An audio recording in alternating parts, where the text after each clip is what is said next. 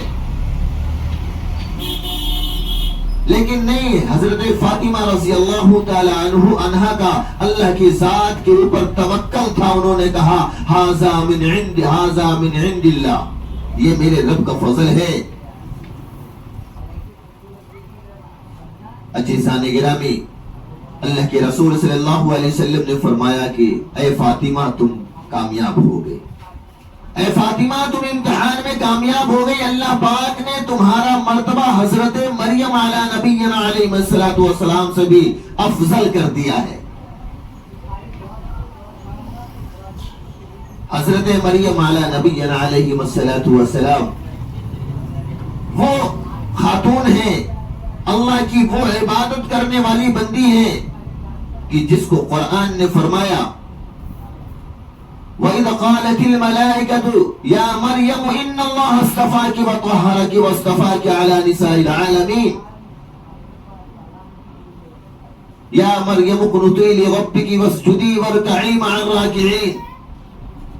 اللہ پاک قرآن میں فرماتا ہے کہ وہ میری بندی ہے جو مجھے سجدہ کرتی ہے، رکوع کرتی ہے، میرے سامنے جھکتی ہے، اس میری بندی کو سجدہ کرنا پسند ہے، رکوع کرنا پسند ہے۔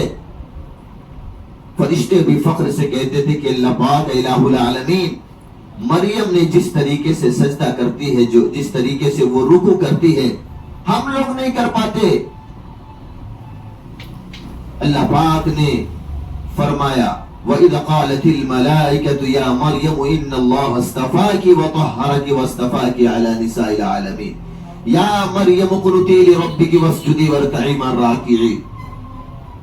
جس طریقے سے میری بندی وہ سجدہ کرتی ہے، جس طریقے سے رکوع کرتی ہے، اس طریقے سے کوئی نہیں کرتا۔ عزیزان گرامی، حضرت مریم علی نبینا علیہ الصلوۃ والسلام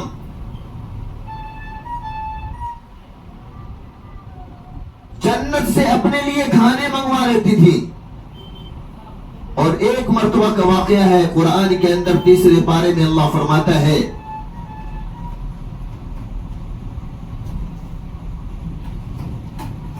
اللہ پاک فرماتا ہے کہ میری بندی حضرت مریم علی نبینا علیہ الصلوۃ والسلام جب اپنے حجرے کے اندر رہتی تھی تو اللہ کے سامنے اپنے لو کو لگا کر اپنے رب کو راضی کرنے میں لگی رہتی تھی۔ عزیزان گرامی، ان کے ایک ماموں ہیں جو اللہ کے برگزیدہ پیغمبر ہیں، ان کے ماموں اللہ کے نبی ہیں، ان کا نام حضرت زکریا علی نبینا علیہ الصلوۃ والسلام ہے۔ حضرت زکریا علیہ الصلوۃ والسلام ایک چھوٹا سا کمرہ بنواتے ہیں، اور اس کمرے کے اندر ایک دروازہ اور چھوٹی سی کھڑکی لگاتے ہیں تاکہ ہماری اس بھانجی کو اللہ کی عبادت کرنے میں کوئی دشواری نہ ہو۔ اور ایک دن حضرت مریم علی نبینا علیہ الصلوۃ والسلام اپنے حجرے کے اندر اللہ کی عبادت میں لگی ہوئی تھی، اور حضرت زکریا علیہ الصلوۃ والسلام کو کہیں جانا تھا، ایمرجنسی تھی۔ انہوں نے فرمایا کہ اے مریم، میں کہیں جا رہا ہوں اور باہر سے دروازے کو بند کر دیتا ہوں، کھڑکی کھول کے رکھنا تاکہ ہوا آتی رہے اور نکلتی رہے۔ حضرت مریم علی نبینا علیہ الصلوۃ والسلام نے فرمایا ٹھیک ہے آپ جائیے۔ حضرت زکریا علیہ الصلوۃ والسلام نے کنڈی باہر سے لگا دی، تالا لگا کے چلے گئے۔ کافی دیر کے بعد اپنے کام سے فارغ ہونے کے بعد واپس آتے ہیں، جب دروازہ کھولتے ہیں تو دیکھتے ہیں گھر کے اندر بہت بہترین دسترخوان لگا ہوا ہے، اور اس دسترخوان پہ ایسے ایسے میوے، ایسے ایسے پھل رکھے ہوئے ہیں جس پھل کا موسم بھی نہیں ہے، جو پھل مارکیٹ میں ملتا ہی نہیں، ایسے ایسے بڑے بڑے پھل رکھے ہوئے ہیں۔ حضرت زکریا علی نبینا علیہ الصلوۃ والسلام فرمانے لگے مریم یہ کہاں سے آیا، کس نے لایا؟ تو اس وقت حضرت مریم علی نبینا علیہ الصلوۃ والسلام نے بھی وہی جواب دیا تھا جو حضرت فاطمہ رضی اللہ تعالی عنہا نے بھی دیا تھا، ھذا من عند اللہ، یہ میرے رب کا فضل ہے، میرے رب کا رزق ہے، میرے رب کی طرف سے ہے۔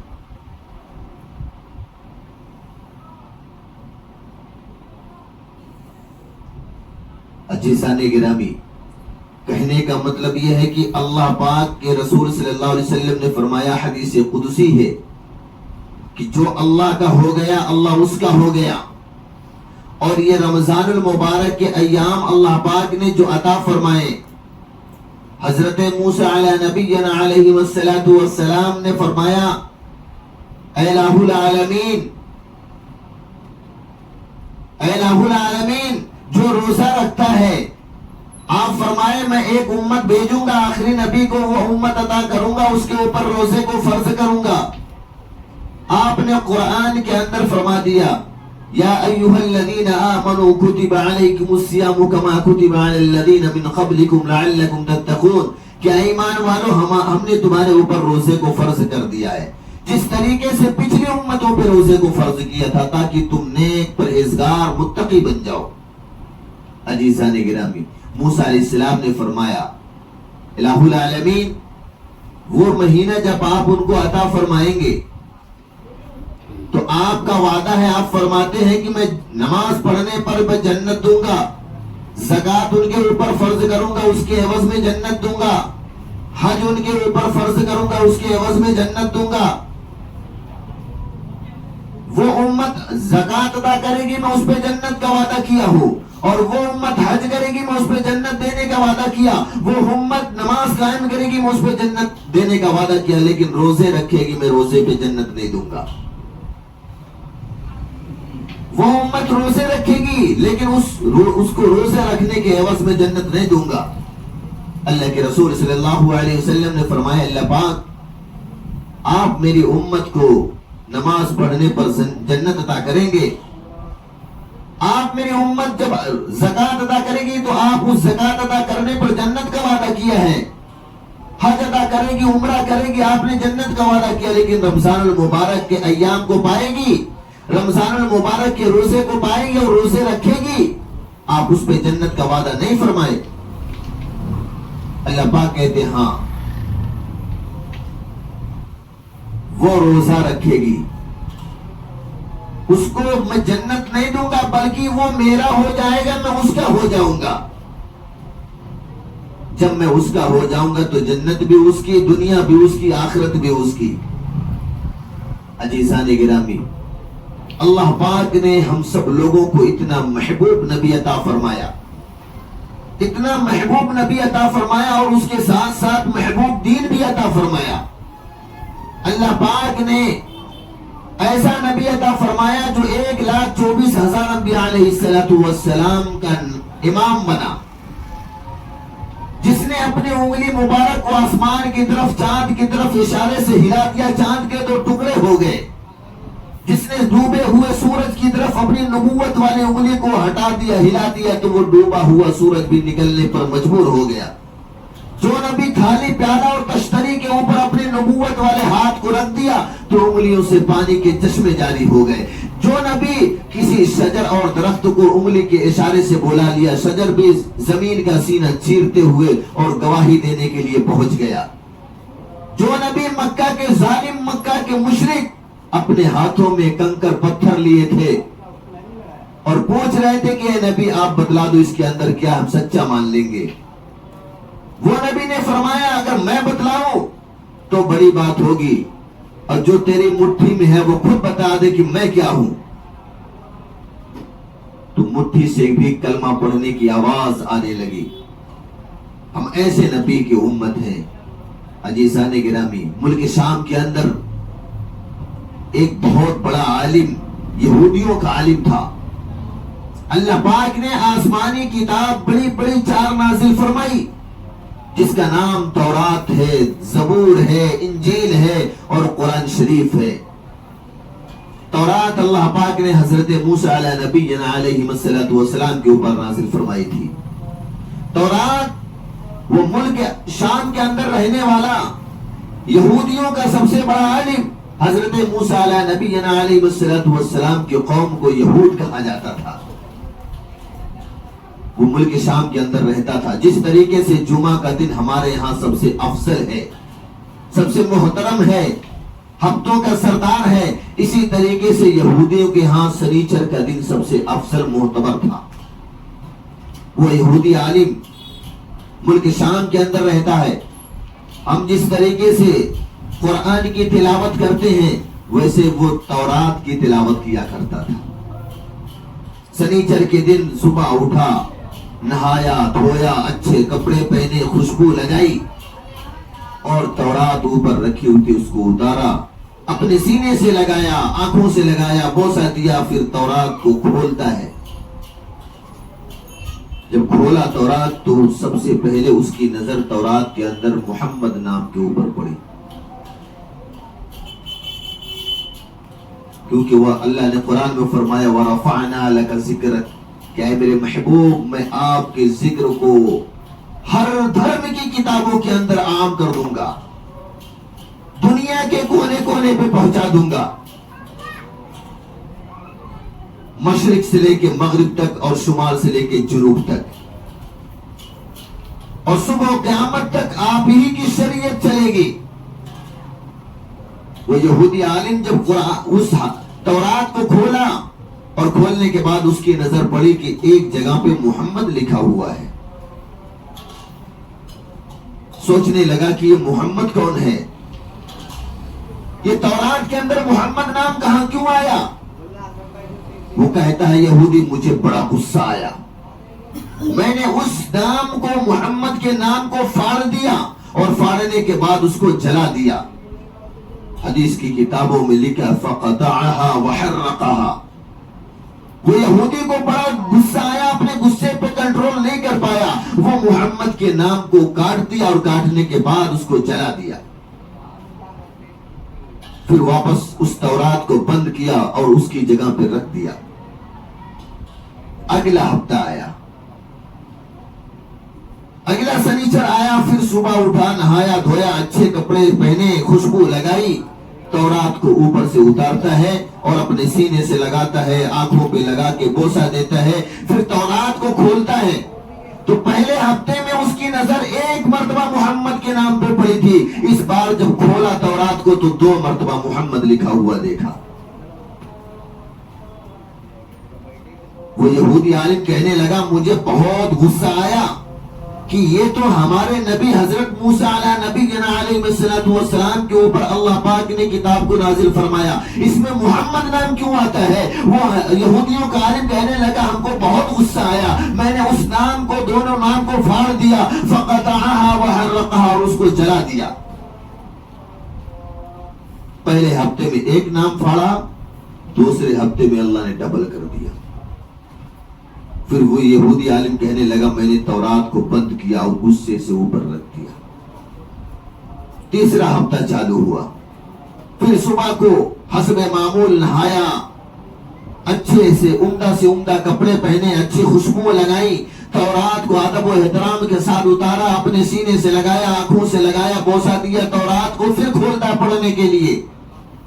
پھر دیکھتا ہے کہ محمد تو 4 مرتبہ لکھا آیا. پہلی مرتبہ میں نے جب تو تورات کو کھولا تھا تو ایک نام لکھا تھا, تو اس کو میں نے فقطعها وحرقها پھاڑا اور جلا دیا. دوسرے مرتبہ دوسرے ہفتے میں جب تورات کو کھولا تو 2 مرتبہ دیکھا, مجھے بڑا غصہ آیا, فقطعها وحرقها, میں نے اس دونوں ناموں کو پھاڑا اور جلا دیا. تیسرے ہفتے میں نے پھر وہی چیز جب تورات کو ادب و احترام سے اتارتا ہوں اور پڑھنے کے لیے جب کھولتا ہوں تو 4 مرتبہ نام دیکھتا ہوں. مجھے یہودی عالم کہنے لگا مجھے بہت غصہ آیا, فقطعها وحرقها, میں نے وہ 4 ناموں کو پھاڑ دیا اور جلا دیا. پھر تورات کو بند کر کے اس کی جگہ پہ رکھ دیا. اس کے بعد پھر سنیچر کا دن آیا. پھر یہودی عالم کہنے لگا میں صبح اٹھا, نہایا دھویا, اچھے کپڑے پہنے, خوشبو لگائی اور تورات کو ادب و احترام کے ساتھ اس کی جگہ سے اتارا, اپنے سینے سے لگایا, آنکھوں سے لگایا, اور بوسہ دینے کے بعد جب کھولتا ہوں تو 8 جگہ پر محمد لکھا ہوا تھا. مجھے بڑا غصہ آیا. میں نے کہا پہلی ہفتے میں جب میں نے اس تورات کو کھولا تھا تو ایک نام, اس کو پھاڑ دیا, جلا دیا, پھر اللہ پاک نے اس کا ڈبل کر دیا, 2 کر دیا. دوسرے ہفتے میں جب میں نے تورات کو اتارا اور کھولا تو 2 مرتبہ نام آیا, محمد کے دونوں ناموں کو کاٹا اور فقطعها وحرقها اور جلا دیا, اس کو پھر رکھ دیا. پھر تیسرے ہفتے میں اتارا, پھر 4 نام ملتے ہیں اور چاروں ناموں کے محمد کے ناموں کو فقطعها وحرقها میں نے کاٹ دیا, پھاڑ دیا اور جلا دیا. اس کے بعد پھر میں نے رکھا. چوتھے ہفتے کے اندر جب میں واپس اتارتا ہوں تو 8 مرتبہ ملتا ہے. یعنی پہلے ہفتے میں ایک تھا, ایک پھاڑا تو اللہ نے ڈبل کر دیا, اس کو پھاڑا میں نے, پھر اللہ نے 2 کا 4 کر دیا, پھر میں نے پھاڑا 4 کو, پھر 4 کا 8 کر دیا. یہودی عالم کہنے لگا میں سمجھ گیا کہ اگر میں اسی طریقے سے پھاڑتا رہا اور جلاتا رہا تو اللہ پاک کہیں یہ پوری تورات میں محمد کے نام کو نہ بھر دے. ہو نہ ہو وہ یہودی عالم کہنے لگا یہ کوئی معمولی آدمی کا نام نہیں ہے, یہ محمد ہے کون. اپنے بڑے بڑے عالموں کے پاس گیا, خود بھی عالم تھا, بڑے بڑے عالموں کے پاس گیا, پوچھنے لگا. بولے مدینہ کے اندر ایک اپنے آپ کو نبی کہتا ہے, وہ مجنون ہے, پاگل ہے, دیوانہ ہے, مستانہ ہے, اس کا نام محمد ہے. اس کے پاس جو جاتا ہے اس کے اوپر وہ جادو کر دیتا ہے, اس کا دیوانہ ہو جاتا ہے, اس کا مستانہ ہو جاتا ہے, اس کا کلمہ پڑھ لیتا ہے. تو وہ یہودی عالم کہنے لگا میرے دل کے اندر اس محمد نام کے آدمی کی محبت بھرنے لگی, میرا دل بے چین ہونے لگا, میرا دل بے قرار ہونے لگا, میرا دل تڑپنے لگا, مچلنے لگا کہ وہ محمد کیسے ہوں گے. میں جا کر دیکھنا چاہتا ہوں، ان کے چہرے کو دیکھنا چاہتا ہوں کہ ان کا چہرہ کیسا ہوگا، ان کی زلفوں کو دیکھنا چاہتا ہوں کہ ان کی زلفیں کیسی ہوں گی، ان کے اخلاق کو دیکھنا چاہتا ہوں کہ ان کے اخلاق کیسے ہوں گے، ان کے کردار کو دیکھنا چاہتا ہوں کہ ان کے کردار کیسے ہوں گے، ان کے اطوار کو دیکھنا چاہتا ہوں کہ ان کے اطوار کیسے ہوں گے، ان کی گفتار کو دیکھنا چاہتا ہوں کہ ان کی گفتار کس طریقے سے ہوگی۔ عالموں کے، یہودیوں کے اور عالم منع کرنے لگے بھائی جانا نہیں، ورنہ اس کے پاس جو جاتا ہے وہ بچ کے واپس نہیں آتا ہے، وہ اس کا ہو جاتا ہے، اس کا دیوانہ ہو جاتا ہے، اس کا مستانہ ہو جاتا ہے، اس کا کلمہ پڑھ لیتا ہے۔ انہوں نے کہا نہیں اب تو دیکھوں گا میں۔ وہ واپس آیا، اپنے گھر پہ اونٹنی کو تیار کیا، اونٹنی پہ سوار ہوا، جانے لگا۔ حدیث کی کتابوں میں لکھا ہے کہ مدینہ کی بارڈر تک پہنچا، اور وہ یہودی عالم اس نے طے کر لیا تھا کہ جب تک محمد کو دیکھوں گا نہیں، نہ میں کچھ کھاؤں گا نہ پیوں گا۔ مدینے کی بارڈر پہ پہنچا، مدینے کے اندر انٹری ہوئی تو سامنے سے ایک بہت خوبصورت حسین و جمیل شخص آ رہا تھا۔ وہ یہودیوں کا عالم کہنے لگا ہو نہ ہو یہ اتنے خوبصورت، ان کا چہرے پہ اتنی نور ہے، اتنا چہرہ نورانیت والا ہے، یہی محمد ہوں گے، کیونکہ بدن بھی خوب بہترین تھی اور چہرہ بھی نورانیوں والا چہرہ تھا، چمکتا تھا، بڑے خوبصورت تھے۔ یہ اپنی اونٹنی سے اترتا ہے اور بھاگتا ہوا ہاپتا کاپتا اس شخص کو پکڑ لیتا ہے اور کہتا ہے انت محمد، اے محمد مجھے اپنے ہاتھ پہ کلمہ پڑھا کے مسلمان بنا دے، اسلام کے اندر داخل کر دے۔ میں سمجھ گیا کہ تو کوئی معمولی آدمی نہیں ہے، تو اللہ کا وہی نبی ہے جس کو اللہ نے تورات کے اندر بھی، زبور کے اندر بھی، انجیل کے اندر بھی اس کے ذکر کو عام کر دیا ہے۔ اے محمد مجھے کلمہ پڑھا دے۔ اب وہ جو شخص تھے وہ گھبرا گئے، ان کے دل کے اندر کی کیفیت کو دیکھنے کے بعد وہ پریشان ہو گئے کہ اس کے دل میں ایسی چاہت، ایسی امنگ ہے محمد صلی اللہ علیہ وسلم کی، اور اگر وہ شخص کہنے لگا میں بتلا دیا اس کو تو یہ تو ابھی زمین پہ گرے گا اور ختم ہو جائے گا، اتنا بڑا عاشق ہے۔ اس نے کہا کہاں سے آئے ہو بھائی؟ وہ بتانے لگا یہودیوں کا عالم کہ میں ملک شام سے آیا ہوں، میں یہودی ہوں، یہودیوں کا بہت بڑا عالم ہوں، تورات کا میں بہت بڑا عالم ہوں، میں لیکن محمد سے ملنے کے لیے آیا تھا، آپ سے ملاقات ہو گئی، آپ اپنے ہاتھوں پہ مجھے کلمہ پڑھا دیجیے۔ آپ جھوٹے نہیں ہو سکتے، آپ پاگل دیوانے نہیں ہو سکتے، لوگ آپ کو تو مجنون کہتے ہیں، پاگل کہتے ہیں، دیوانہ کہتے ہیں۔ انہوں نے کہا بھائی میں محمد نہیں ہوں، میں محمد نہیں ہوں، محمد کا غلام ہوں۔ وہ یہودیوں کا عالم پھر تڑپنے لگا، کہنے لگا بھائی مجھے محمد کا پتہ بتا دو، کہاں پر محمد ہے؟ تو وہ جو شخص تھے انہوں نے کہا کہ آگے دیکھیے مسجد ہے، وہاں پہ چلے جاؤ، ان کا پتہ مل جائے گا۔ اور وہ یہودی کا عالم جب مدینہ پہنچا تھا تو حدیث کی کتابوں میں لکھا کہ اللہ کے رسول صلی اللہ علیہ وسلم کا وصال مبارک ہو گیا تھا 3 دن پہلے، دنیا سے پردہ فرما گئے تھے۔ اور جس شخص سے ملا تھا مدینہ کے اندر انٹری کرنے کے بعد وہ ایک صحابی تھے جن کا نام تھا حضرت سلمان فارسی رضی اللہ تعالیٰ عنہ۔ حضرت سلمان فارسی رضی اللہ تعالیٰ عنہ نے فرمایا جب میں نے بتلایا مسجد نبوی کے پاس چلے جاؤ، وہاں پہ ان کا پتہ مل جائے گا، وہ پھر واپس دوڑ کر یہودیوں کا عالم اپنی اونٹنی پہ بیٹھتا ہے اور مدینہ کی مسجد نبوی کی طرف دوڑاتا ہے تیزی سے اپنی اونٹنی کو۔ حضرت سلمان فارسی رضی اللہ تعالیٰ عنہ کہنے لگے میں اپنے دل میں سوچ رہا تھا یہ مجنون ہے، یہ پاگل ہے، یہ پیار میں دیوانہ ہے، یہ عشق میں ڈوبا ہوا ہے، یہ اللہ کے رسول کا سچا عاشق ہے۔ وہ مدینہ کی مسجد نبوی کی طرف جا رہا تھا اور پیچھے پیچھے حضرت سلمان بھی گئے کہ وہاں پہ جانے کے بعد اس کو تو پتہ چل جائے گا کہ اللہ کے رسول اب دنیا کے اندر نہیں ہے، وہ تو دنیا سے پردہ فرما گئے، تو اس کا کیا حال ہوگا۔ مسجد نبوی کے گیٹ کے سامنے جب وہ یہودیوں کا عالم پہنچتا ہے اپنی اونٹنی سے اترتا ہے اور ڈائریکٹ مسجد نبوی کے اندر گھستا ہے اور کہتا ہے انت محمد، این محمد، این محمد۔ سارے صحابہ مسجد نبوی میں بیٹھے تھے. حدیث کی کتابوں میں لکھا کہ حضرت ابو بکر صدیق رضی اللہ تعالیٰ عنہ بھی تھے, حضرت عمر فاروق رضی اللہ تعالیٰ عنہ بھی تھے, حضرت عثمان غنی رضی اللہ تعالیٰ عنہ بھی تھے, حضرت علی رضی اللہ تعالیٰ عنہ بھی تھے. بہت سارے صحابہ مسجد نبوی کے اندر بیٹھے ہوئے تھے. اور یہ جب شخص پہنچتا ہے اور کہتا ہے این محمد, محمد صلی اللہ علیہ وسلم کہاں ہے, تو جتنے صحابہ مسجد نبوی کے اندر سے سب دھاڑے مار مار کر رونے لگتے ہیں.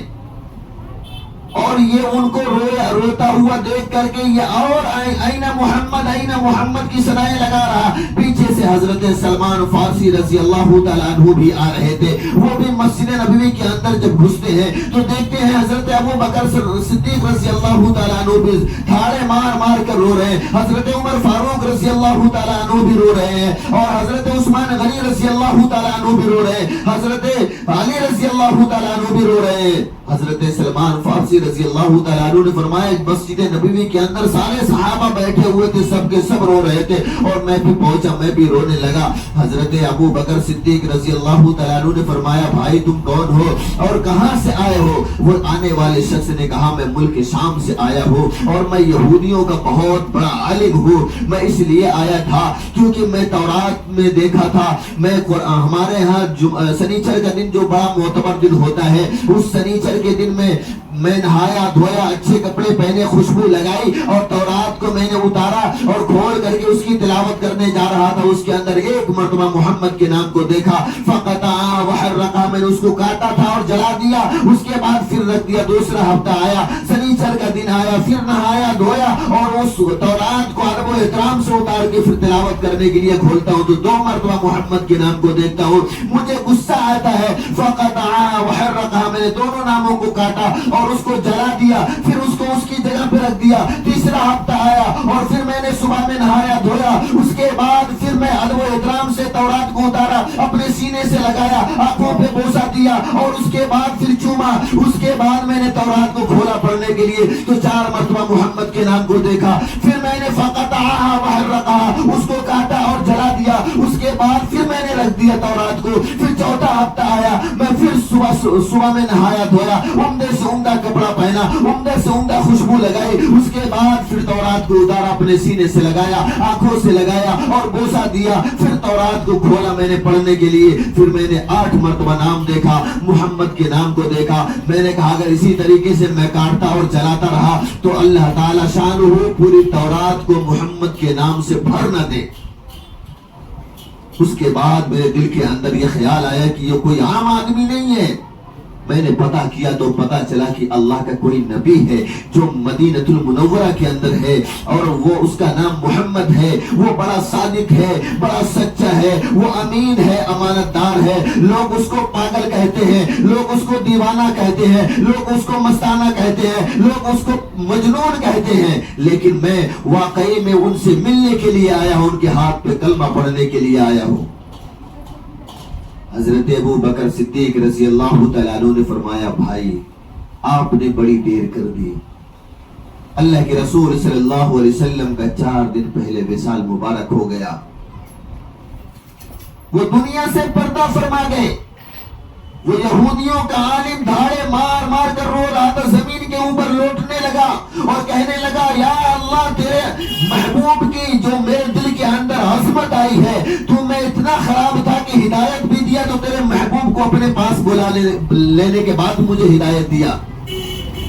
میں تو تیرے محبوب کے عشق میں ڈوبا ہوا ملک شام سے بھوکا اور پیاسا یہاں تک آیا تھا تاکہ تیرے محبوب کے چہرے انور کو میں دیکھ سکوں, تیرے محبوب کی زلفیں کو میں دیکھ سکوں, تیرے محبوب کے لباس کو میں دیکھ سکوں, تیرے محبوب کے گفتار کو میں دیکھ سکوں, تیرے محبوب کے کردار کو میں دیکھ سکوں, تیرے محبوب کے اخلاق کو میں دیکھ سکوں, تیرے محبوب کی گفتار کو میں دیکھ سکوں. لیکن اے اللہ میں اتنا بڑا کمینہ آدمی تھا, میں اتنا بڑا بدنصیب تھا کہ میں اس مدینہ کے اندر آیا اور آپ نے مجھے ہدایت کی جیسی دولت سے مالا مال کیا, لیکن اس سے پہلے اپنے محبوب کو اس دنیا سے اپنے پاس بلا لیا.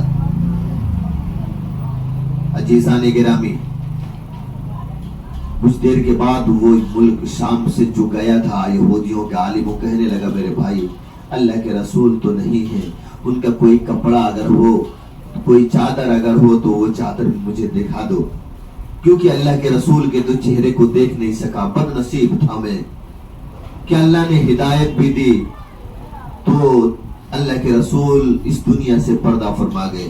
کوئی چادر ہو تو دے دو، میں اس کو دیکھ لیتا ہوں، اپنے سینے سے لگا کے اپنے سینے کو ٹھنڈک پہنچا لوں گا، اپنے آنکھوں سے لگاؤں گا، اپنے آنکھوں کی روشنیوں کے اندر اضافہ کر لوں گا، اپنے سر پہ رکھ لوں گا تو میں سمجھوں گا کہ میں فلاح و بہبود کو پہنچ گیا۔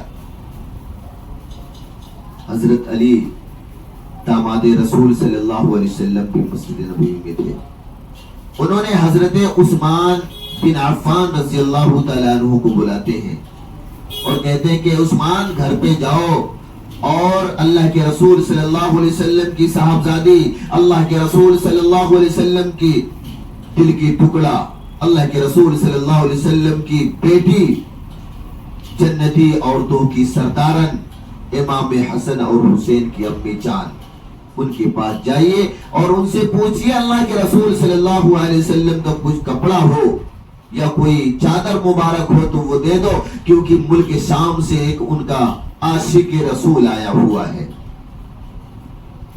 حضرت عثمان بن عفان رضی اللہ تعالیٰ عنہ گئے گھر پہ اور حضرت فاطمہ رضی اللہ تعالیٰ عنہ سے پردے کی حالت میں پوچھتے ہیں کہ ملک شام سے اللہ کے رسول صلی اللہ علیہ وسلم کا ایک عاشق آیا ہوا ہے، ملنے آیا تھا لیکن وہ دنیا سے پردہ فرما گئے، وہ کہتا ہے وہ خواہش مند ہے کہ ان کا کوئی کپڑا ہو، وہ کپڑا ہی مانگ رہا ہے۔ حدیث کی کتابوں میں لکھا ہے کہ حضرت فاطمہ رضی اللہ تعالیٰ عنہ نے اپنے گھر سے ایک کپڑا دیا، وہ حضرت عثمان رضی اللہ تعالیٰ عنہ لے کر آ رہے تھے۔ جب وہ گھر سے نکلے ہیں تو پوری بستی میں خوشبوؤں سے معطر ہو گئی، جس گلی سے نکل رہے تھے لوگ اپنے گھروں سے بھاگ بھاگ کے باہر آ رہے تھے کہ اللہ کے رسول صلی اللہ علیہ وسلم جا رہے ہیں۔ وہ کپڑا لے کر کے مسجد نبوی میں پہنچے تو پوری مسجد نبوی خوشبو سے معطر۔